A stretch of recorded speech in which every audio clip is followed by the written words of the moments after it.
Guys can stack up those materials. Yep, and remember that is when you get a full elimination, not when you knock down an opponent. Correct. So if I knock a player, you'll see in this a lot more times teams try to finish that elimination, get the help, go pick up the materials, maybe secure some extra loot. There's a look at the lobby screen, and you know, Ninja, I was laughing with you earlier when the players were warming up earlier today because they got some warm-up games in. Obviously, for many of them, it's their first time in a major LAN event.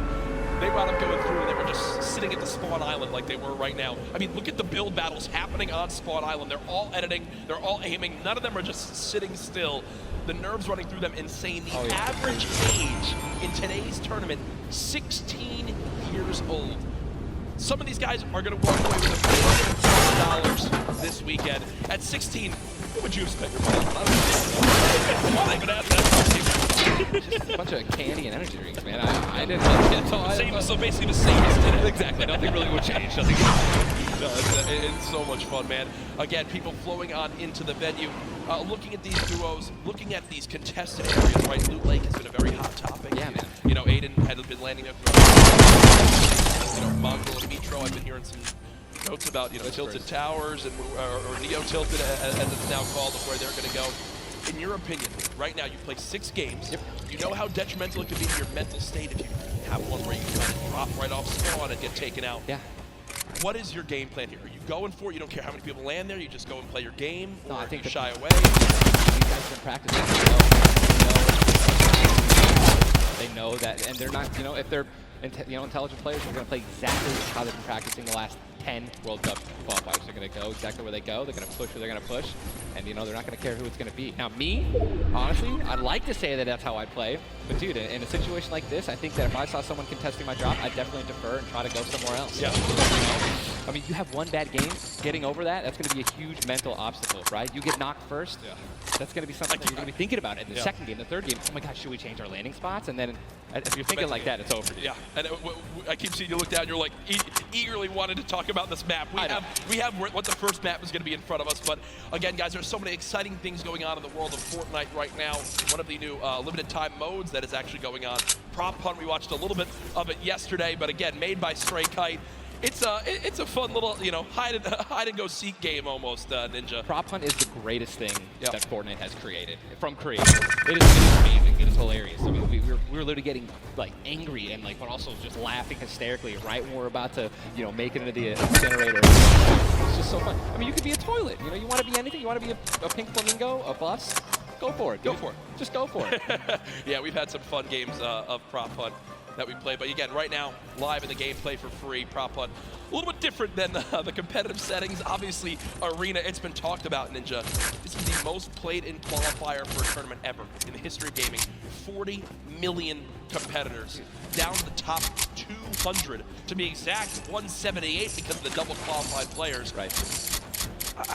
And that is, you can't even put in like your head just how insane those numbers are. I think it's just important to show and let everyone know that, man. Just Epic continues to change the game. Making these qualifiers online, it just allowed so many of these kids to be here today because they've been able to play, you know, from the comfort and safety of their home instead of traveling across the world just to qualify. Yeah. So I think this is one of the first times we've seen something like this, a qualifying like this. And dude, I'm just excited to watch these kids dominate the next freaking 4 hours, 6 hours. I'm ready to stay here all night.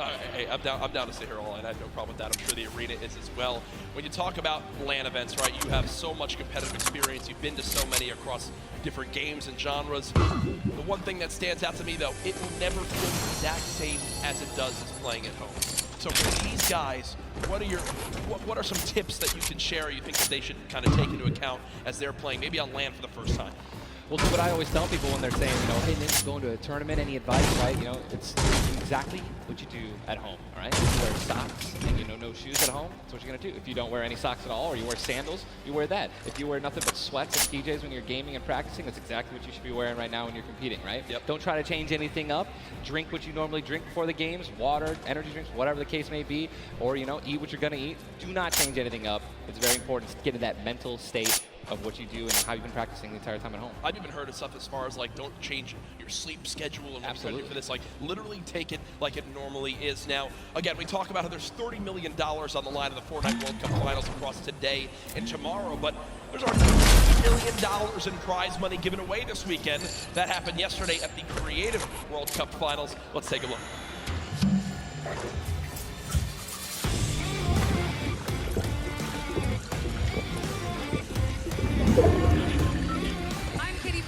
We're here in the player lounge right now, joined by the winners of the Creative World Cup. First of all, congratulations. Now, Scissors, how does it feel now to solidify that title? It's kind of awesome considering I love creative mode. It's thriving, it's awesome, I love it. Now, Tyler, did you ever believe that you guys would secure the position here today? Yeah, I always knew we had it in the bag. You know, we're the week 1 qualifiers. We're the most stacked team. There was no competition. Just when the last map was a death run, I knew we had that in the bag. We got some good players here. I knew Xan would clutch up, and he did just that. You could tell he lifted the finger. He said, we need 1 coin. Just grab this coin right down here. If he can do this without being eliminated. Here it is. The win. Oh, he missed it, but gets it with the trap trigger. You realize that that one jump won this group here an extra $1 million. It's unreal. Like, if you want to practice with death runs, you need to like do it slow. Don't go in blindly. Like, try and like change everything you do every time you fail. Suzu, can you see yourself doing even more with creative? I mean, the success of today. Will you continue to go play creative now? I think I would definitely stay consistent with creative because I feel like there's a lot of potential in creative still, and yeah, definitely. But I want to go down the line and see what each of you guys plan on doing with that prize. I'll probably end up like saving most of the money, maybe like some investments. He's 18, and he just won $336,000. What are you going to do with the prize? Rend? Rend. Yeah, I think Rend. I'm gonna be responsible, I'm gonna save my money. I am going to be responsible and probably just invest most of it and try and get even more money back. All right, guys, congratulations again. Absolutely outstanding job. Thank you guys so much for tuning in, and I cannot wait to see what the future of Creative Fortnite looks like.